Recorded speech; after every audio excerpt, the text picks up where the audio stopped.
My name is Jahan Giran, and I'm an Executive Director of Black Mesa Water Coalition. I'm originally from Fort Defiance, Arizona, on the eastern side of the Navajo Reservation.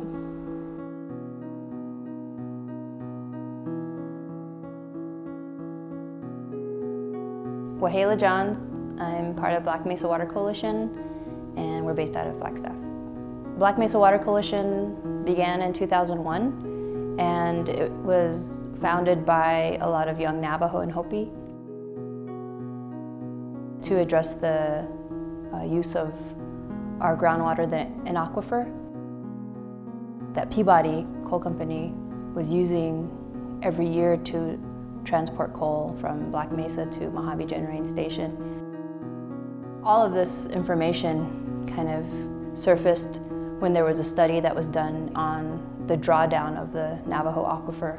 Because of Peabody using so much water every year, they would use anywhere from 37 to 4,500 acre-feet of water per year. And this is since early 70s. And how that has impacted the local springs of the Black Mesa region. People start to notice the drawdown of the water in different wells and the pressure. With that information, I think that really a lot of young people at the time, they got that information and they wanted to organize around protecting the Navajo aquifer, and so that's how Black Mesa Water Coalition got formed. A major success that BMWC shared with many people was around the shutting down of the Mojave Generating Station. And when you ask an audience who's familiar with that, why did the Mojave Generating Station shut down? They'll usually answer, well, it's because of a lawsuit that was filed against Mojave Generating Station. It was a polluting facility and it needed to upgrade its scrubbers and pollution control technologies, which is true, but it's only half the story. So we did a lot of work around that, organizing with communities and just getting the information out to the community members, mobilizing them and engaging them in some of the decision-making process through the tribal government and also through the EPA environmental impact statement public commenting process. And so we just had to do the community education piece and tell people that this is how much water that it's using, every second, every day, every year. This is the only coal slurry pipeline in the world anymore because people understand that it is a ridiculous use of water.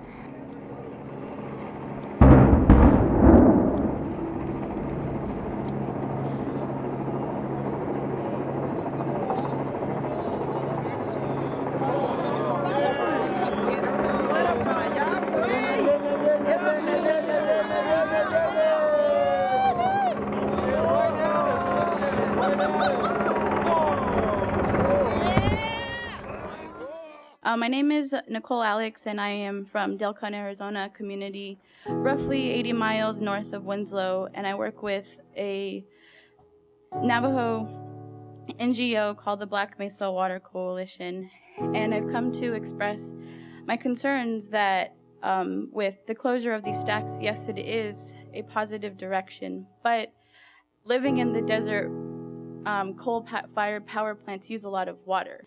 And that my community, I grew up without running water. I grew up traveling 20 miles to haul water. And that's not fair that my communities are being sacrificed to power the valley, this big super mall down here. But in the spirit of collaboration, we are worried. We are worried that millions of dollars are going to be taken away from our tribal budget that feed our health services, that feed our social services. And I think that it is time to move forward together in spirit of collaboration, and we are more than willing to meet with you because we have been working with other Indigenous NGOs in the area to address this idea of transition. And it's not only transitioning our utility, but also how we're going to transition the society that has been impacted, and also how are we going to transition this economy that has been devastated by energy development. And so I look forward to working with you all, and I think that that we should all be sitting at the same table, community members who are affected, ratepayers of these utilities, and also the Navajo Nation government. Thank you. Being an Indigenous environmental justice organization is really different than an environmental group, because a lot of environmental groups nationally they're not from that one community that's being impacted or fighting, industries. They live other places and they're not related to those people that work for the industries, and it brings a different whole perspective. It's time for our people to be recognized as the stewards of these areas, and their voice is equally important, just as important as an industry, just as important as our tribal government. And even though it's been 10 years and the organization has grown from a small group of college students into a nonprofit organization that does its own fundraising, we still believe that having a base and bringing in those who are the most affected on the ground is the most important part of our work. Another BMWC successes is passing the Green Jobs legislation through the Navajo Tribal Council in 2009. We went in there and we were able to pass that legislation, which created a Green Economy Fund and the Green Economy Commission on the Navajo Nation. And that was the first green economy legislation passed in any tribal government. And so it was a really big success. What's very important for us is to create on-the-ground projects that people can see of what the green economy means. BMWC has two main projects that we're working on. The first is the Black Mesa Solar Project. The idea behind the Black Mesa Solar Project is to use reclaimed mining lands on Black Mesa, which means we're not taking over grazing land or areas where people could build homes, but areas that have already been somewhat contaminated and used up by the mining industry.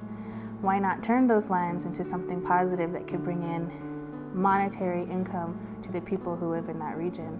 And begin that transition away from coal. So that's the idea of that project. The second part of it, which is a lot of Roberto's work, is about how to uplift the traditional economy.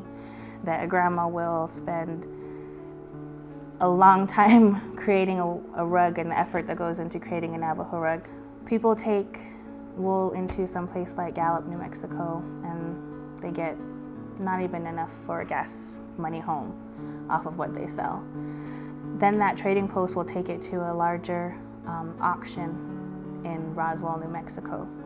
It's bought in Roswell, New Mexico by companies who do value added, so people who wash it or dye it or spin it into yarn, and then it goes to people who actually make products out of it.